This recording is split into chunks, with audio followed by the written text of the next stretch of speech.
Welcome to another Pitchside podcast. But tonight we are at the SuperSport studios. We have a guest. Wait.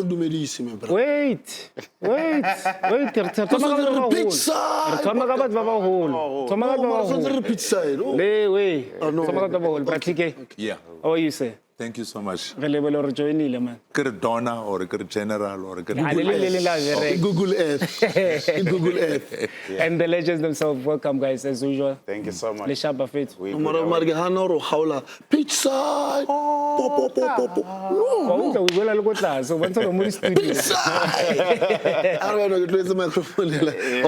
Champions recognize champions. We're at the world of champions. Yeah.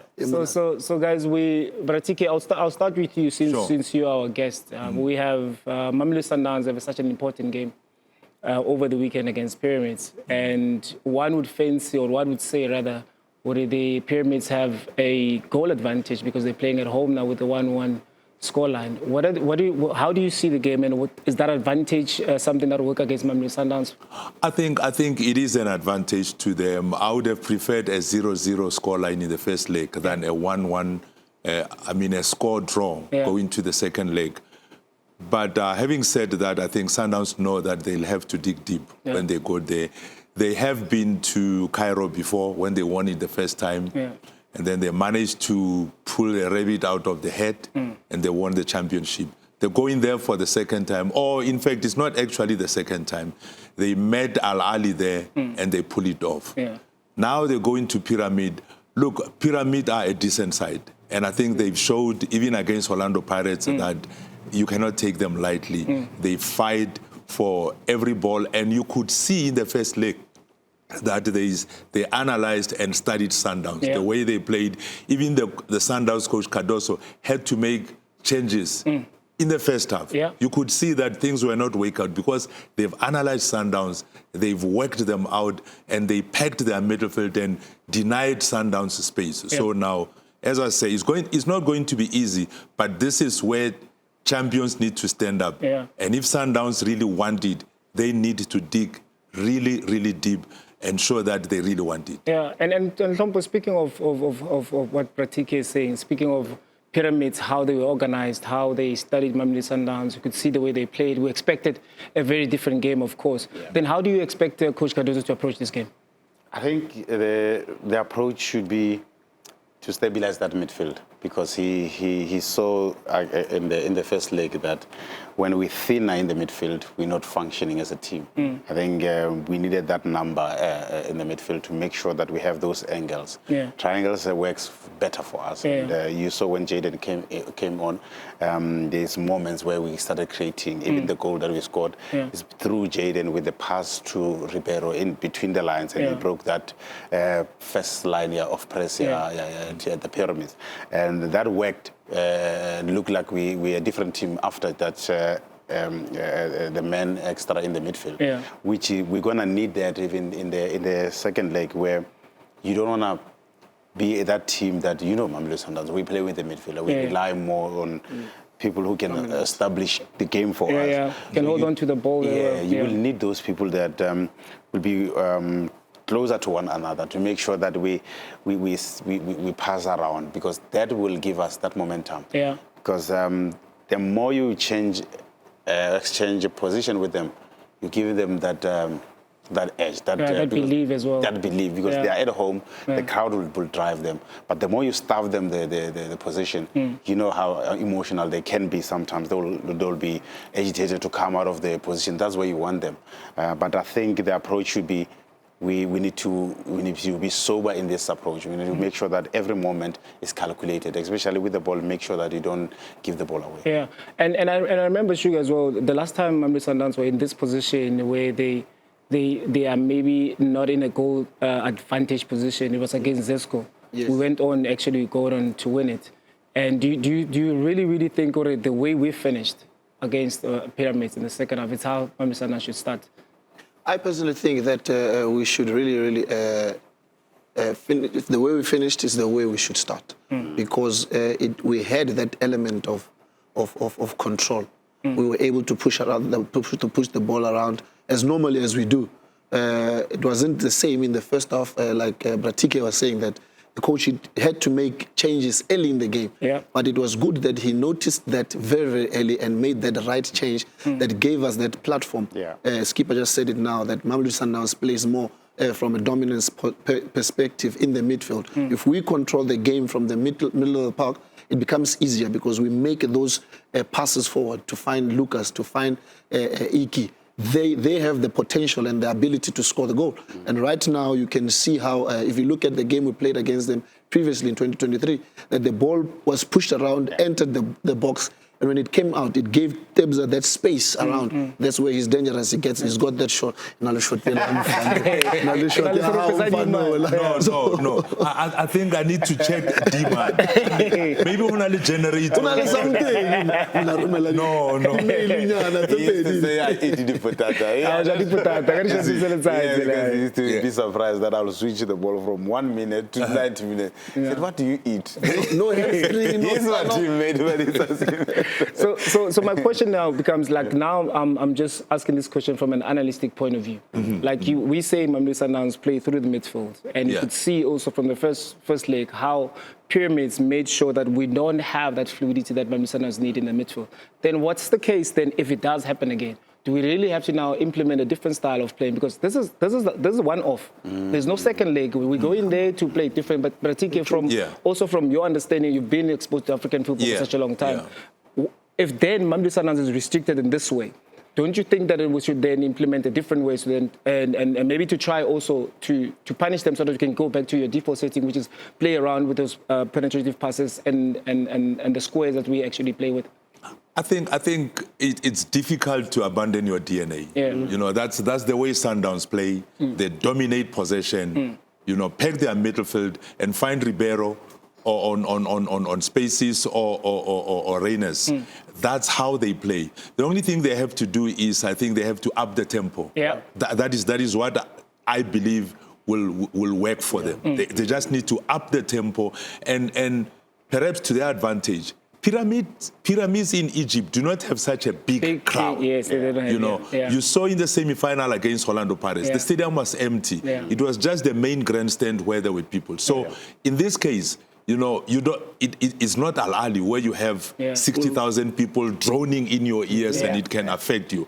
So in any case, Sundowns have played in front of bigger crowds before. But for me, the only way to win this game is just to up the tempo. You know, look, Sundowns have experienced players. The national team players. National team players, you know, and they know how to win games, difficult games. They've come this far.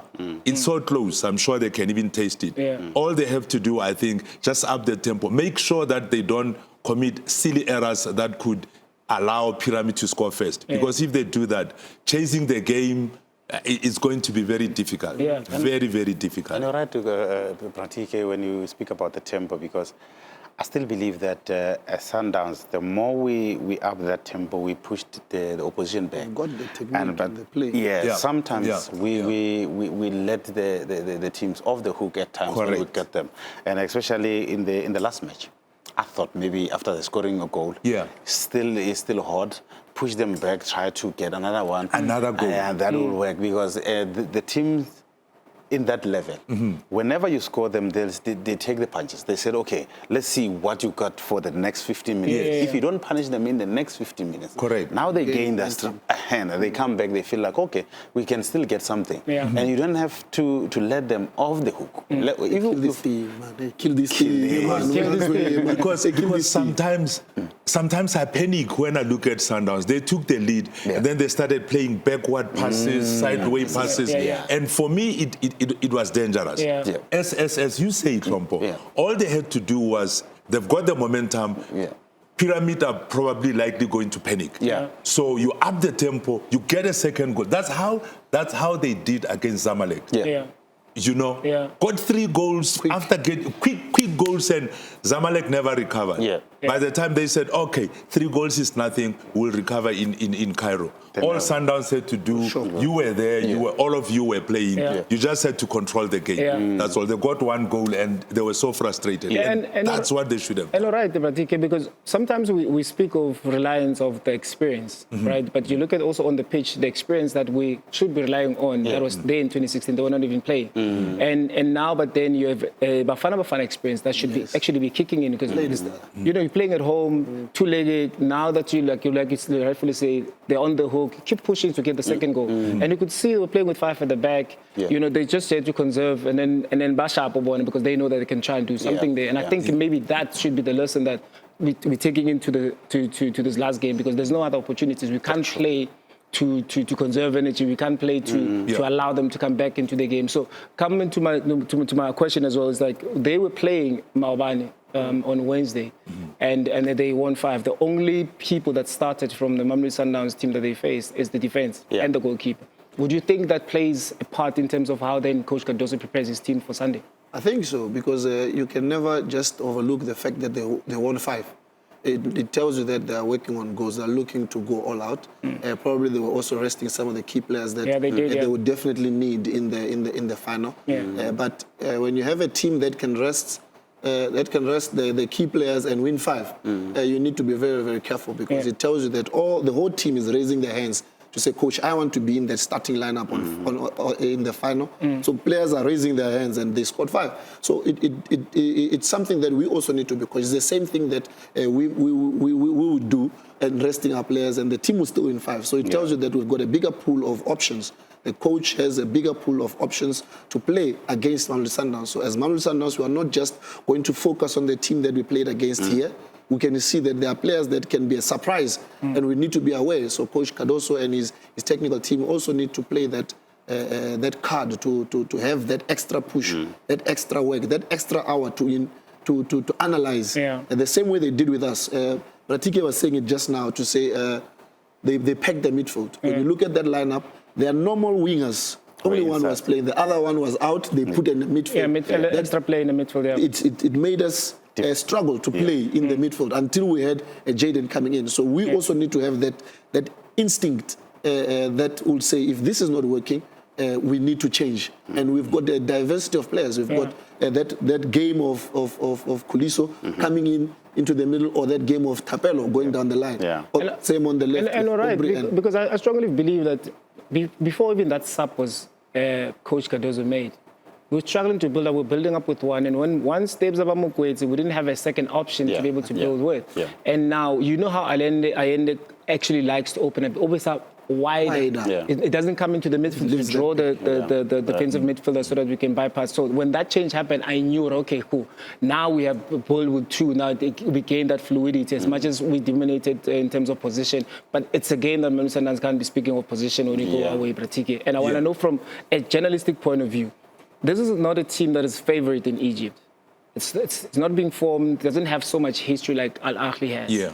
And of course, you know the rivalry between the two, because they've been believed like as a team that is Man City, they're buying success, they want to form the players. So from a journalistic point of view, how would you think then from the media side would play to this game, especially from an Al Ahly side? I mean, not from Al Ahly, from Pyramid side, knowing that Mamelodi Sundowns has been in this position before. Mamelodi Sundowns is one of those teams that Al Ahly actually respect. I think not only Al Ahly, but I think across Africa, Sundowns have built a huge reputation across the continent. In Morocco, I mean, the Moroccan teams, your Wydad or Raja, they have great respect for Sundowns.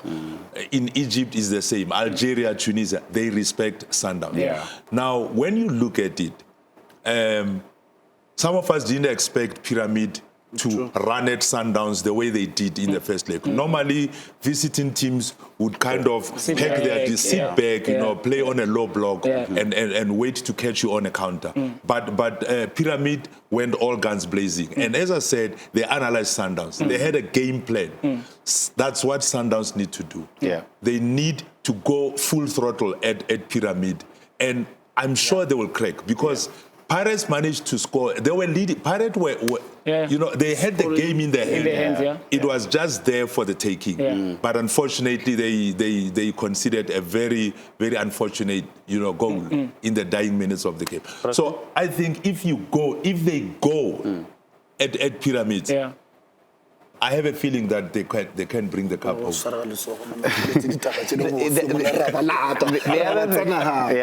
other thing that to add on what you say, Brati, is the fact that in the last match, they changed everybody but the back four. If you check the last two matches before the Sundowns match, they played 2 matches and they conceded 10 goals. That tells you that they are back four and the goalkeepers. They're leaking. They are leaking. So they are not comfortable. They're trying to build that synergy to say, okay, guys, the reason why we didn't change you, we want the continuity of performance. Yeah, so that you can actually establish maybe in the final as well. You know what I mean? So when they go to a match of yesterday, they conceded again. With the same back four that they rely on to bring them the trophy. So it goes back to our point, Mr. TK, that when we have them, we mustn't let them off the hook. Because you can tell that the confidence is not up to par. It's not in the level that they really want it to be. So it means they have got leakage somewhere. And you can tell even the goal that we scored. I don't know if you have seen the last line of defender, which is the guy who, when Ribeiro shot for the first time, he was with the goalkeeper like this. If he was a close line. Even when the Ribeiro got the second chance, the rebound, that guy was still in goal, in a goal line. Is he a goalkeeper? No, that tells you that they are not comfortable. So maybe they play with double goal. So that tells you there's something that we can get out of this match if we go to that point. If we up the tempo, make sure that you make them uncomfortable.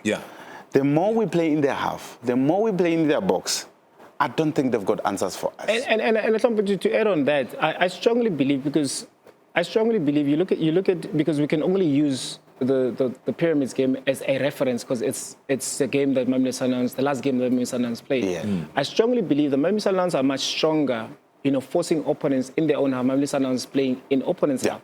But you look at that game, the struggle of Mamelodi Sundowns still being in possession of the ball in the opponent's half. You look at the way we build up. It's Grant. When it comes to Grant, and I could see Coach Cardoso telling Sailor and Aubrey to go higher up.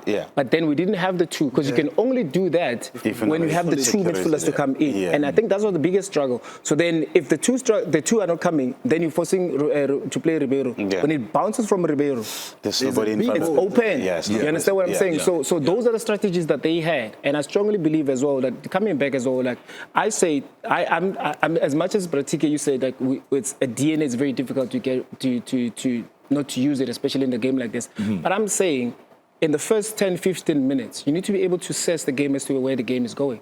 And I strongly believe with the players that we have, with all the experience that they have, the quality that they have, you need to play what the game gives you. Because we can always go there with the game plan, like we need to do this, but if it doesn't happen, then what? We need to play what the game says. At times, it's especially when you force them to play higher, it's to play those balls. Even if they're missed passes, right? You play those penetrative balls, whether it's Shalilile, whether it's Reyners, run for those balls. When you stretch them, then you can create a space in the midfield. The same goes that we scored with Mukuliso and Reyners. If you check, Ribeiro is the one who started the move because of that pass from Jaden, the pass that I spoke about. You got in the half space. That's where you turn, and then there was 2v1 against the left back of Pyramids. That's where Mudau was very aggressive. If you saw, he pounced it and he got it behind. I think those are the moments where if you break the gate, they don't like it. They don't. Because the centre back says, if you break the gate, they're looking at who's going to cover that line. They don't like going to uncomfortable positions because they want to defend the box. And it goes back to what you're saying. You have to take the game as it comes. If the game gives you this, make sure that you maximize on those. Because those moments gave us the fruit of getting the goal. But I don't think we really strive on making sure that after that, can we test that guy? Can we test the fullbacks? Can we test the last line? Because there was some point after we scored, then I started playing with 5. And that tells you, if you see a team that plays with 5, you'll never be offside. Because they're always going to break the line. They're always going to break the line. So make sure that all those moments, while you still have control, the fullbacks comes to play.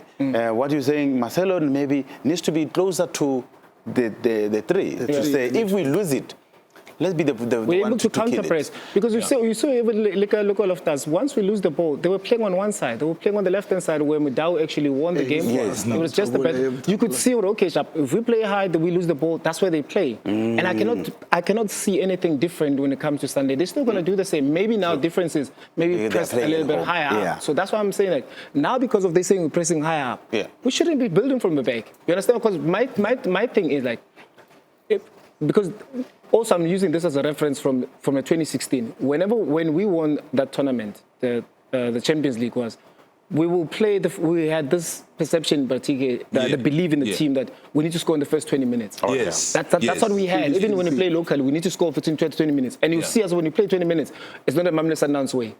It's this quicker, longer, Then once I saw Logi, we come back, we slow down, then we start playing. But what happens at the time? The team is stretching. So now there's this space and gap in the midfield. That's what I'm saying. Like, we have this opportunities in the midfield where Debza can shine, where Allende can shine. And if those two, Jaden, when those two have a rhythm, regardless of Ribeiro, when those three have a rhythm, then Mamelodi Sundowns function. But I'm saying if those three then are denied space, this is a final, guys, of Champions League. If those three are denied space, we need other people to be involved. We need to play a little bit differently. Maybe Reyna's being more on the shoulder. Maybe play those long balls. You shouldn't be scared to play those long balls.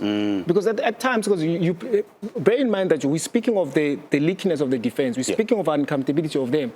But for us to actually maximize and penetrate those, we need to stretch them. But if you're not stretching them, you won't be able to do anything with them. And sorry to cut you, but with that goal that we scored, Ghana played the ball behind That's what I'm saying. The first line, which is the midfielder, where I thought he was going to play Jaden because Jaden was short, but he bypassed the ball to Ike. Ike is not one of the tallest guy, but he managed to fight for it.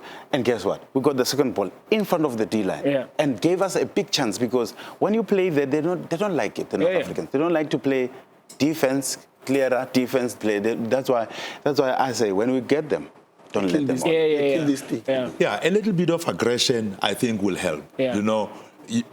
Play beautiful football when you've scored two, 3 goals, and you can see that these guys are now frustrated. Then you can stretch them with your tiki-taka and all that. But from the beginning, I think, as you say, score first. You are playing away, and and Sundowns have the players that are intelligent.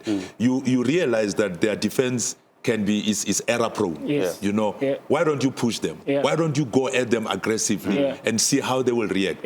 And I'm dead sure that they won't expect Sundowns to come at them. No. They will probably think that, okay, for the first 10, 15 minutes, Sundowns will stay back to see her. Sundowns mustn't just sit back. They must just go at them. That's what Suarez saw. Put your foot on the neck. Go at them. As you say, it's the final. It's the last 90 minutes. And if they want a second star, you can never get a better opportunity than this. So they just have to throw caution to the wind, go guns blazing, gung-ho, everything, throw everything at them. And what's the use of being cautious? And then those guys get an opportunity, they score. And then you have a multiple club. Then you have it. Remember now, they scored a goal here. It counts for 2. So now you have you have to go and score 3 goals. It's going to be very difficult. And also it helps as well to play such games with no fear of conceding. And I think it's the most important thing, because when we also went to Egypt to play our second leg, we had no fear, right? But also it becomes a fear as well that we don't have a fear, in a sense that we playing fearlessly, and sometimes playing fearlessly is a dangerous thing for the opponents. And I strongly believe that with the team that we have, with the 80% that are playing in the national team, they've been in these stages before, maybe not from a club level position, but from a national team where they played in semi-final. They've been there before. They've done it. Correct. And I strongly believe that if they need anywhere else to go and tap into, their Voltinyana Ubula, to get into, like, do you really believe that you can? That's the vault that they should go into and actually tap into that and say that we have a belief that we can. And another thing, ke a tseba hore Hlompho a sa le do tla ba se teng kwa le a ke re bra Hlompho o retire. Yeah, but you have tips. Thank you for the question. I said it long time ago, didn't I? No, it's a statement. Oh, okay. Yeah. No, Go Facebook. No, you don't read me this. Eh? Go Facebook. No, I better the headset. I don't say what about the headset. I will see that. So Another advantage that Sundowns has, which they need to exploit, like during the days when Hlompho was playing. Hlompho can really take a shot, even from a distance, and Tebza can do that. Tebza can do that. So why can't Tebza for once? If they push them into their half, then he push a little bit higher. Then he push a little bit higher, take a shot. Let's see how that goalkeeper can respond. You scored the same way in the previous game. He's the one that scored. He's the one that scored. Exactly. You know. So James, your thoughts on maybe to teach us some lessons. Sugar, from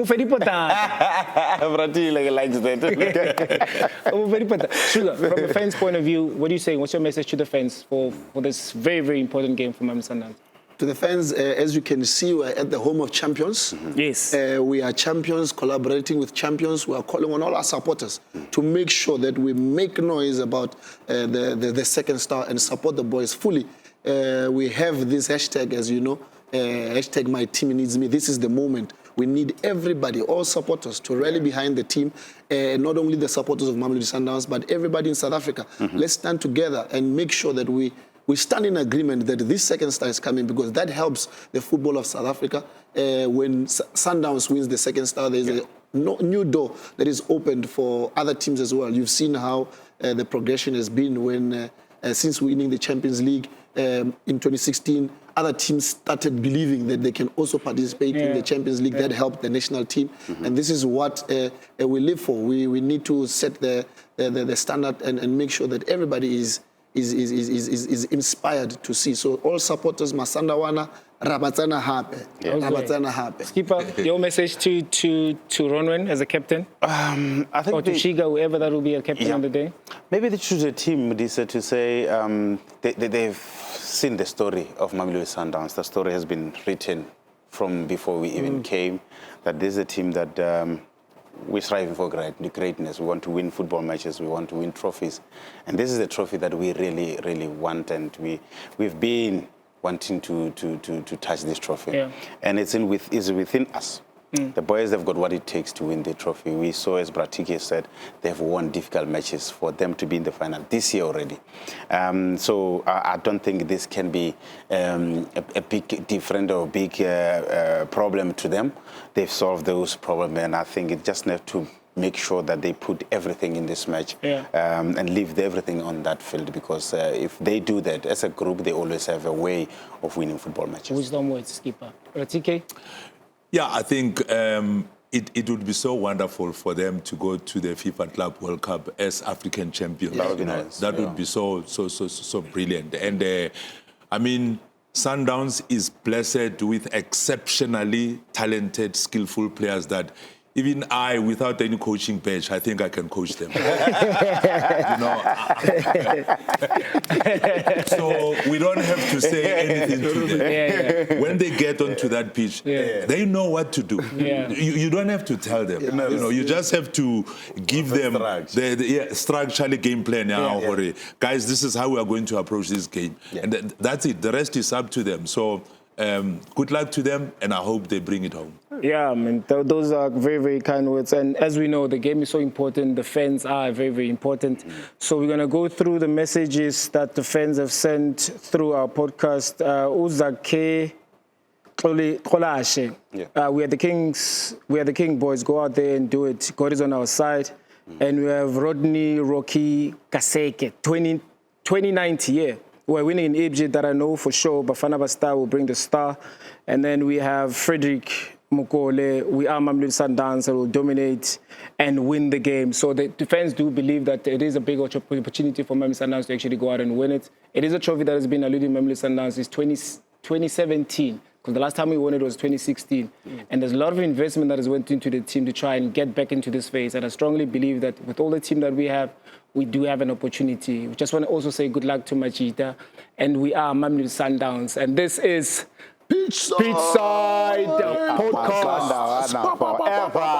And we are out. Thank you, brother TK. You're welcome. Thank you very much, sir. Hello.